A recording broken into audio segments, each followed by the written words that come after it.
حضرت علی رضی اللہ تعالیٰ عنہ بہت عمدہ بات ارشاد فرما رہے ہیں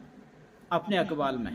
اور یہ اللہ کے رسول صلی اللہ علیہ وسلم کی حدیث بھی بہت جگہ موجود آئی ہے۔ بزرگی اور شرافت نفس کی دلیل ہے، بزرگی اور شرافت نفس کی دلیل ہے۔ اب کیسے نفس کی دلیل؟ اللہ تعالیٰ کی اطاعت کو بجا لانا بزرگوں کی نشانی ہے، اور بزرگی اور شرافت کی دلیل بھی ہے، اور بزرگوں کی نشانی بھی ہے، اور بزرگ کی نشانی بھی ہے۔ اور یاد رکھو، زیور قناعت سے آراستہ ہونا اخلاق کی دلیل ہے، یعنی کہ زیور زینت سے راستہ کر لو، کنارہ کر لو اس سے، زینت سے جو دکھاوے کی چیزیں جو اس سے نشانے سے اس سے راستہ ہو جاؤ، اس سے کنارہ کشی کر لو، اس سے قناعت یعنی الگ ہو جاؤ زینت کی دنیا سے، زینت سے، ریاکاری سے، بناوے کی دنیا سے، بناوے کی مسائل سے دور ہو جاؤ، اور جبھی تمہاری کامیابی ہے۔ یہ بزرگوں کی نشانی ہے۔ کون سی بزرگوں کی نشانی؟ یعنی کہ اللہ تعالیٰ کی اطاعت کو بجا لانا، اور اس کی شرافت کی دلیل بھی یہی ہے۔ اور زیور یعنی کہ زیور سے، زیورات سے، یعنی کہ خوبصورتی دنیا سے، زینت سے پرہیز کر لو، یہ تمہارے لیے بڑی کامیابی اور بزرگوں کی نشانی اور شرافت ہے، اور اسی کی دلیل ہے۔ بری اطاعت، شہود کی اطاعت یعنی شہود کی اطاعت دین کو بگاڑتی ہے، یعنی بری اطاعت لوگوں کو غلط راستے پہ چلاتی ہے، لوگوں کے غلط راستے پہ بگاڑ دیتی ہے۔ جو غلط لوگوں کے ساتھ اپنی دوستی رکھتے ہیں، شہود کی اطاعت کرتے ہیں، تو آئیے ان سے ہم پرہیز کریں اور ان سے حرص کی کریں، اور حرص و اطاعت صدق یقین کو برباد کرتی ہے۔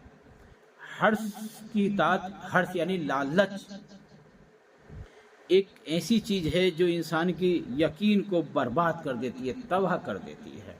تو ہم اس چیز سے بھی بچیں اور پرہیز کریں، اور شہید کی اطاعت سے بھی بچیں۔ ہمارے دین کو یہ بگاڑ دیتی ہے، ہمارے دین کے جو اندر مسائل ہیں اسے بگاڑ دیتی ہے۔ تو غلط دوستوں سے اور شیطان کی دنیا سے بچے رہو،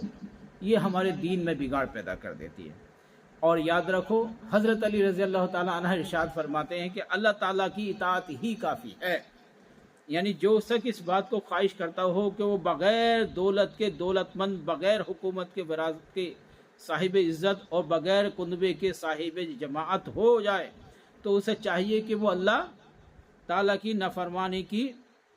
حالت سے نکل کر اس کی اطاعت میں جائے، اور یہ سب چیزیں اس کو میسر ہوں گی۔ آپ فرماتے ہیں، جو شخص یہ خواہش کرتے ہو کہ بغیر علم کے دولت کے نوازا جائے، یعنی کہ وہ بغیر علم کے بھی ایسا لگے کہ جیسے بہت علم ہے اس کے پاس، ایسی دولت سے نوازا جائے جو علم کی دولت ہو، اور اس کے پاس علم بھی نہ ہو، اور بغیر حکومت کے اسے ایسی چیزیں حاصل ہو جائیں، وہ چاہے کہ میں حکومت پہ فائز ہو جاؤں، لوگ مجھے اتنی عزت سے دیکھیں۔ ایک وہ انسان، اور وہ انسان جو چاہے کہ مجھے لوگ عزت سے نوازیں، بغیر کنوے کے صاحب جماعت ہو جائے، تو چاہیے کہ وہ اللہ تعالیٰ کی نافرمانی کی حالت سے نکل کر، یعنی کہ وہ انسان ایسا ہونا چاہیے کہ وہ اللہ تعالیٰ کی نافرمانی سے نکل جائے اور اللہ تعالیٰ کی فرما برداری میں داخل ہو جائے، تو یہ سب چیزیں اس کو میسر ہو جائیں گی۔ یہ ساری دولتیں جو دین کی یا دنیا کی دولتیں ہیں، جو بادشاہی کی عزت ہے، جو کنبے کی عزت ہے، جو صاحب حیثیت ہے، جو اپنی اطاعت کرانا چاہتا ہو، اپنی عزت کرانا چاہتا ہو، اپنے آپ کو بڑا کرانا چاہتا ہو، شہرت چاہتا ہو، عزت چاہتا ہو، حکمت چاہتا ہو، عظمت چاہتا ہو، بلندی چاہتا ہو، شان و شوکت چاہتا ہو، اپنے دین و دنیا کی کامیابی چاہتا ہو، تو اس شخص کو چاہیے کہ اللہ تعالیٰ کی نافرمانی سے ترنت وہ نکل جائے اور وہ شامل ہو جائے اللہ کی فرما برداریوں میں، اور وہ شامل ہو جائے اللہ کے حکمرانوں کی اس فائل میں، اس قرب خاص بندوں میں جو اللہ کے فرما بردار بندے ہیں، جو اس کی فرما برداری کرتے ہیں،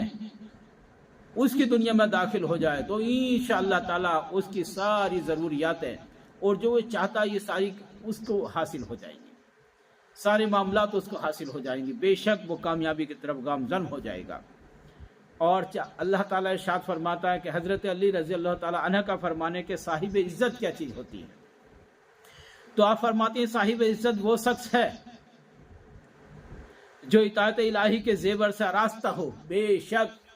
دنیا میں اور آخرت میں صاحب عزت، صاحب حیثیت وہی شخص ہوگا جو اطاعت الہی کے زیور سے آراستہ ہوگا، جو اللہ کی اطاعت کرتا ہو، اللہ کی فرما برداری کرتا ہو۔ وہ شخص عزت بھی پائے گا، شہرت بھی پائے گا، حکمت بھی پائے گا، عظمت بھی پائے گا، اور ان سارے زیوروں سے آراستہ ہو جائے گا۔ بے شک ہمیں اللہ کی اطاعت، اللہ کی فرما برداری میں شامل ہونا چاہیے، نہ کہ نافرمانی میں شامل ہو چاہیے۔ ہم اس کی اطاعت کریں، اس کی نافرمانیوں سے نکل کر اس کی فرما برداری میں داخل ہو جائیں، تب ہمیں دین اور دنیا کی اور زندگی دنیا کی بھی ہمیں اطاعت حاصل ہو جائے گی اور ہمیں کامیابی حاصل ہو جائے گی۔ تو ہم ایسی زندگی حاصل کریں جس میں اللہ تعالیٰ کی اطاعت حاصل ہو جائے، اللہ تعالیٰ کی ہمیں کامیابی حاصل ہو جائے۔ تو وہ اس وقت ہی ہوگی جب ہم اللہ تعالیٰ کی اطاعت حاصل کریں گے اور اس کے صحیح راستے پہ چلیں گے، اس کا کہنا مانیں گے انشاءاللہ تعالیٰ، تو ہمیں وہ ساری چیزیں حاصل ہو جائیں گی جو ہم چاہتے ہیں۔